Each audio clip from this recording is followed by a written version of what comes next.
சாப்பிட்டீங்களாமா? இப்பதான் சாப்பிட்டுட்டு உட்கார்ந்திருக்கேன். நீ வேலைக்கு கிளம்பிட்டியா? கிளம்பிட்டேம்மா.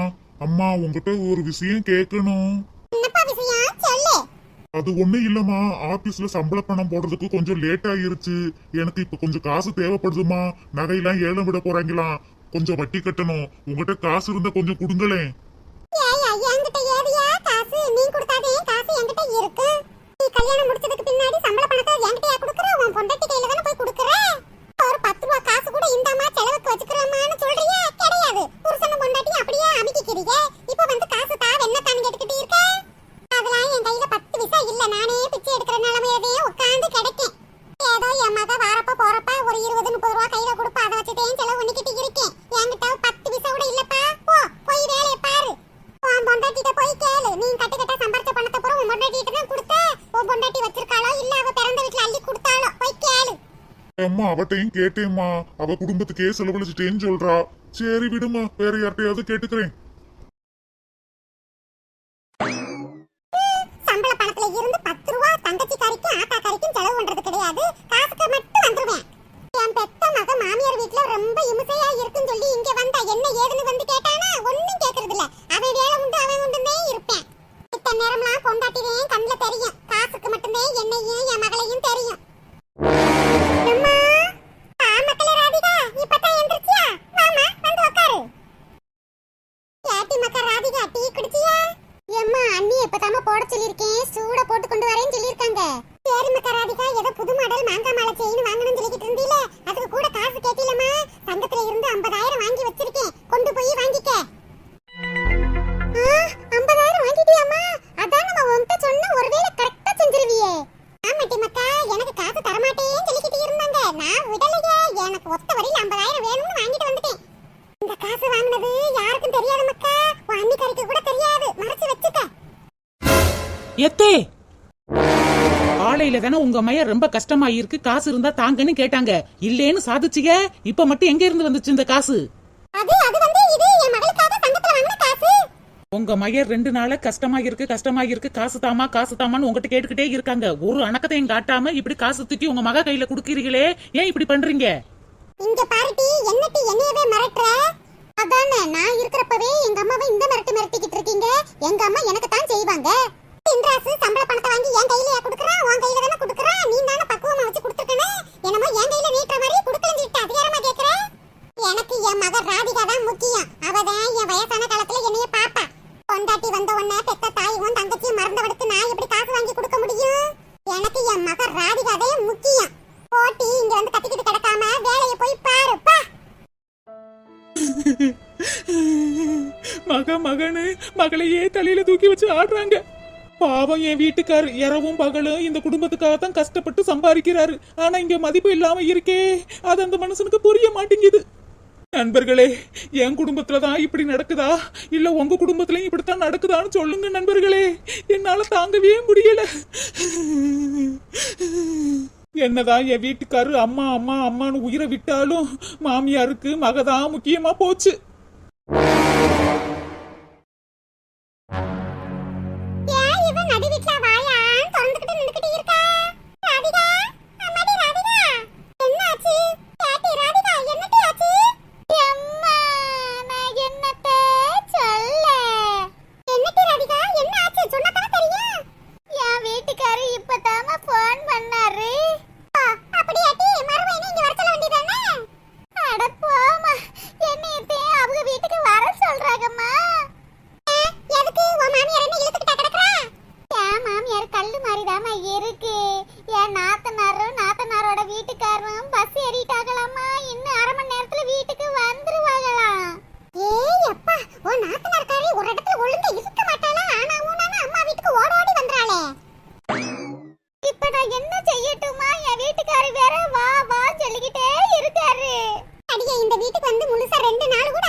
என் என் மாமியாரு ஒண்ணும் கொடுக்காது, இல்லைன்னா கேட்க கேட்க கொடுத்துக்கிட்டே இருக்கும். ஓ மாமியாரு 100 ரூபாய் நகை வச்சிருக்காளா? நானே 50 ரூபாய் வச்சிருக்கேன். அப்ப நான் ராதிகா சீக்கிரமா கிளம்பி உன் மாமியார் வீட்டுக்கு போட்டி. அம்மா என் வாழ்க்கைய பாத்தியாமா? அங்கிட்டும் போக முடியாம இங்கிட்டும் போக முடியாம அல்லாடிக்கிட்டு இருக்கேன். அதுக்கு தேன் சொல்றேன், சீக்கிரமா சொத்தை பிரிச்சு கொடுத்தீனா நான் பாட்டுக்கு தனியா வீடு கட்டி சந்தோஷமா வாழுவேன்.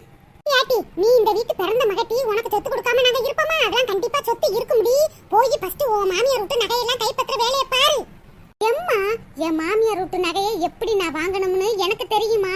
ஆனா இந்த வீட்டுல உள்ள பங்கையும் ஒன்னுட்டுல உள்ள நகை பங்கையும் எனக்கு கொடுக்க மறந்துடாதம்மா. அன்னிக்காரி சரியான ஆளா இருக்கா, பேசி பேசி எல்லாத்தையும் வாங்கிடுவாமா. ஏட்டி, அண்ணியாவது நொன்னியாவது எனக்கு மக தாண்டி ஃபர்ஸ்ட், அப்புறம் தாண்டி நெக்ஸ்ட். எம்மா, உன்னை தம்ம முழுமையா நம்பி இருக்கேன், என்னைய கை விட்டாதம்மா. சரிடி, கையெல்லாம் விட மாட்டேன். சீக்கிரமா கிளம்பு, உன் நாத்தனார் கறி வந்து தொலைய போறா. சீக்கிரமா நான் போய் உன்னோட பேக்ல உள்ள துணிமணியில அள்ளி வச்சுட்டு வரேன். கிளம்பி ரெடியா இரு. சரிம்மா. அண்ணி மீன் குழம்பு சூப்பரா ருசியா வச்சிருந்தாங்க. ஒரு தூக்குச்சட்டியில அப்படியே ஊத்திட்டாமா, நான் நாளைக்கு வரைய வச்சு சாப்பிடுவேன். அப்புறம் அண்ணி காலையிலேயே மாவு அரைச்சு நிறைய பிரிட்ஜுக்குள்ள வச்சிருக்காமா, அந்த மாவையும் எடுத்தா. கோதுமை மாவு, அரிசி மாவு எல்லாத்தையும் கொட்டிட்டாமா. சரிடி, நான் போய் எடுத்துட்டு வரேன்.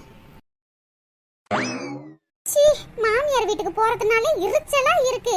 அங்க போனா என் மாமியாரும் நாத்தனாரும் வேலை சொல்லியே கொள்ளுவாங்க, வேலைக்காரி மாதிரில ட்ரீட் பண்ணுவாங்க.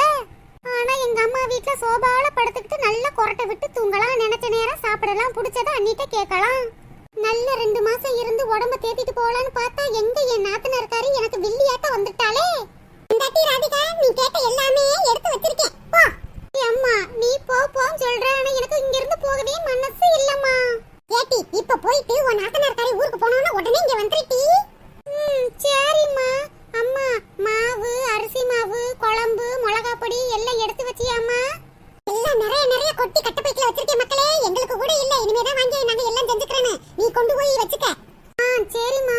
அம்மா, அன்னைக்கு தானே சொன்ன அண்ணி புதுசா சேலையும் சுடிதாரும் எடுத்துட்டாங்கன்னு, அதை எடுக்க மறந்துட்டேன் பாத்தியா? ஏட்டி, கட்ட பைக்குல வைக்க இடம் இல்லட்டி, அடுத்தாப்புல வருவீல, அப்ப வந்து எடுத்துக்கட்டி. இப்படியே மசம் நிக்காத, சீக்கிரமா கிளம்பு. சரிம்மா, நான் போயிட்டு வரேன். சரி மக்களே, பார்த்து சூதானமா நடந்துக்க. உன் மாமியார் விட்டு நகை உன் கைக்கு வந்தாகணும், சரியா? சரிம்மா.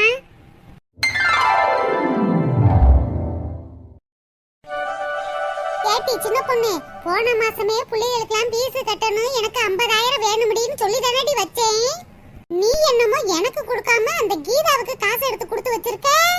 அந்த கீதா போன தாட்டி வாங்கின காசையே இன்னும் ஒழுங்கா கட்டல. நான் ஒழுங்கா கட்டி எனக்கு கொடுக்காம அவளுக்கு ஏண்டி கொடுத்த? அக்கா, நானும் கொடுக்க மாட்டேன்னாக்கா சொன்னேன். அவங்க மாமியாக்கு ஏதோ ஆபரேஷன் பண்ணணுமா, அர்ஜென்ட்டா காசு வேணும்னு கேட்டாக்கா. ஏட்டி, அர்ஜென்ட்டோ பொர்ஜென்ட்டோ, நான் 50,000 கேட்டிருக்கேன்ல, எல்லா காசையும் கட்டி முடிச்சிட்டு தானே கேட்டேன்.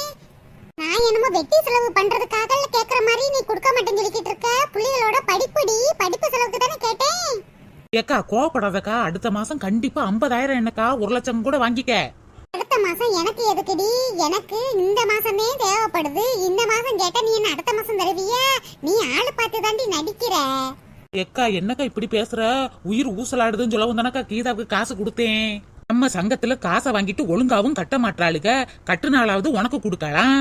ஏட்டி, அத பத்திலாம் எனக்கு தெரியாதுடி. நான் வாங்கின காசை ஒழுங்கா தானே கட்டிக்கிட்டு இருக்கேன். எனக்கு கொடுக்காம உனக்கு அந்த கீதா தான் பெருசா போச்சு. ஆனா உனானா அக்கா கொக்கான்னு வருவீல, நானும் பாத்துக்கிறேன் டி. ஐயோ, நம்மளும் சங்கத்துல 30,000 வாங்கி ஒழுங்கா கட்டாம தானே இருக்கோம். ஒருவேளை சின்ன பொண்ணு நம்மளத்தையே மாட்டி விடுறாளா? ஒரு அர்ஜென்ட்டுக்கு காசு வாங்கிக்கிறான்னா சங்கத்துல சேர்ந்து இருக்கிறது. அர்ஜென்ட்டுக்கு காசு கிடைக்காததுக்கு எதுக்கு இந்த சங்கத்துல நான் சேர்ந்து என்ன பயனு? ஏக்கா கோவப்படாதக்கா, உனக்கு அடுத்த மாசம் ஆன உன்னைய 1 லட்சம் ரூபாய் தாரேன்க்கா, தாராளமா செலவு பண்ணிக்க. அடியே, எப்பா பார்த்தாலும் அடுத்த மாசம் 1 லட்சம், அடுத்த மாசம் 1 லட்சம் சொல்லிக்கிட்டே இருக்கியே.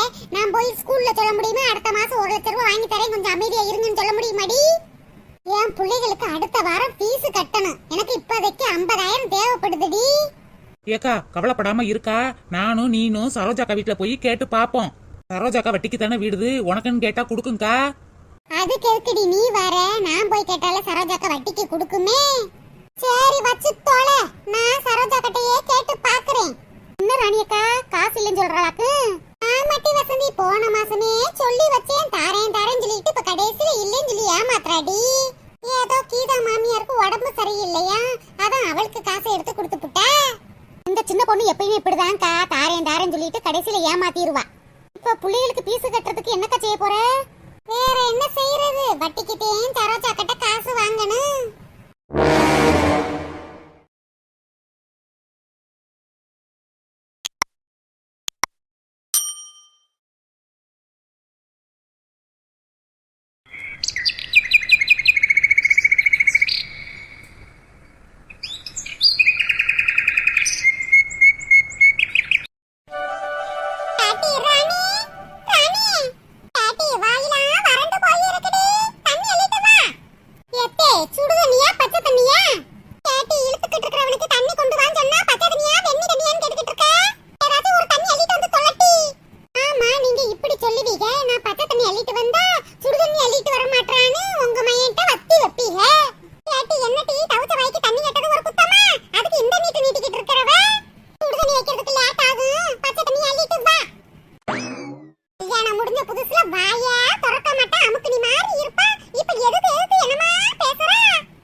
எல்லாத்தையும் கொட்டிர போறீங்க. இந்த வீட்ல இதனாலதான் இருக்கிறதே கிடையாது. என் மக வீட்டுக்கு ஓடோடி போயிடுது. தள்ளங்கிட்டு நான் பாறேன். மக வீட்டுக்கு என்ன ஓட்டம் ஓடுது ஆத்தாடியோ. கிளடி கையிலயா காசு இல்ல, காசை வச்சுக்கிட்டு நல்லா விளையாண்டுகிட்டு இருக்கு. என்னமா 10 பைசா இல்லைன்னு சொல்லிட்டு அப்படியே புலம்பி தள்ளிட்டு போறாளே மனுஷி. திருமையனும் வெத்து வேட்ட இந்த ஊருக்குள்ள சுத்திக்கிட்டு இருந்தா 6 மாசத்துக்கு முன்னாடிதான் வெளிநாடு போனா. அவனும் நல்ல கத்த கத்தையாவே அனுப்பி விடுறான். அந்த விஜயாவும் என் மாமியார் சேர்ந்து இந்த ஊருக்கே வட்டி கொடுக்கறது எனக்கு என்ன தெரியாமையா போகுது. என் புருஷன் அப்பாவித்தனமா இருக்காரு. அம்மா தங்கச்சின்னு உயிரை விடுறாரு மனுஷன். ஒரு கூறுவாரு தெரியாமல இருக்காரு. எந்த நேரம் பார்த்தாலும் அம்மா அம்மா அம்மான்னு. ஆனா அம்மா அவர் தலையில நல்ல முளை அரைக்குது. என்னத்த புலம்புனாலும் அதுக வேலையத்தையும் பாக்குதுங்க. என்னத்த சொல்ல. இந்த கிளடி வரையில காய்கறி வாங்கிட்டு வந்தா குழம்பு வைப்போம், இல்லைன்னா சுடு கஞ்சி காய்ச்சிதான் வைக்கணும். இந்த குடிச்ச செம்ப கூட அங்கிட்டு தள்ளி வச்சுட்டு ஓடுது மனுஷி. பிள்ளைங்க ரொம்ப பாவம். சாயந்தரம் வந்து அம்மா பசிக்குது, என்ன குழம்பு வச்சிருக்க, என்ன பொரியல் வச்சிருக்கேன்னு கேக்குங்க. இதுக்கு மத்தியில நானும் என் பிள்ளைகளும் மாட்டிக்கிட்டு முழிக்கிறோம்.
அம்மா அம்மா ஒரு சந்தோஷமான விஷயம்மா.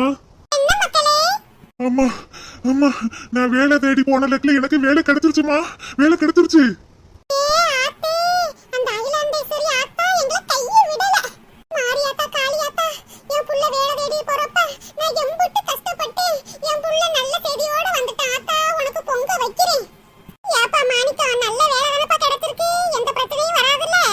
ஆமாம்மா, சும்மா இருக்கிறதுக்கு ஏதாச்சும் ஒரு வேலை பார்க்கணும்லம்மா. இந்த வேலை இப்ப டெம்பரவரியா பாப்போம்மா. இதோட நல்ல வேலை கிடைச்ச பின்னாடி இதை விட்டுட்டு அதை ஜாயின் பண்ணிக்கிறேம்மா.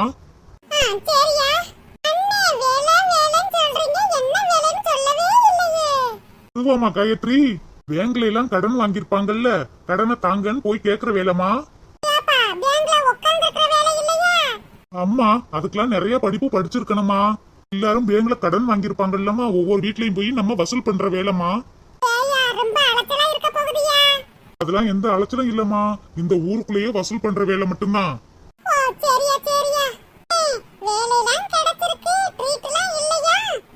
என்னம்மா காயத்ரி வேணும்?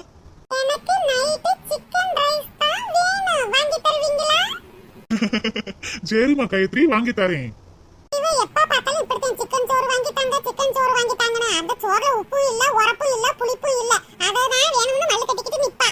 இருக்கட்டும்மா, என்னைக்காவது ஒரு நாள் தானே தங்கச்சி ஆசைப்படுறா, வாங்கி கொடுப்போம்மா. ஆமா நாளைக்கே ஜாயின் பண்ண சொல்லிருக்காங்கம்மா. நீயா சொல்ற? நாளைக்கே வா. நீ போயிட்டு வரதுக்கு பைக் எதுவும் இல்லையா? இருக்கட்டுமா, என் ஃப்ரெண்ட்ஸ் கிட்ட கேட்டுங்க, பைக் அவன் தாரேன்னு சொல்லியிருக்காமா. கொஞ்ச நாள் போன பின்னாடி நம்ம வாங்கிக்கிருவோம். ஃப்ரெண்ட்ஸ் எத்தனை நாள் தாயா கொடுப்பாங்க? நீ தான் வெளிநாட்டுல சம்பாதிச்ச காசு இருக்குல, அதுல ஒரு பைக் வாங்க வேண்டியதானே? அம்மா இருக்கட்டுமா, பைக் இல்லாட்டி பஸ்ல போய்க்கிற வண்டிதான். அதுல இப்போதைக்கு இந்த காசெல்லாம் செலவு பண்ணாதீங்கம்மா. எனக்கு ஒரே குறிக்கோள், நம்ம பெரிய வீடா சொந்த வீடா கட்டணும். சரியா சரியா சரியா மாணிக்கம், கை கால்லாம் கழுவிட்டு வா. சாப்பாடு எடுத்து வைக்கிறேன், சாப்பிடு. காலையில வேலை தேடி போறேன்னு சொல்லிட்டு அரக்க பறக்க ரெண்டு இட்லி தான் சாப்பிட்டுட்டு போன. போப்பா. சரிம்மா, இந்த கை கழுவிட்டு வாரேன்.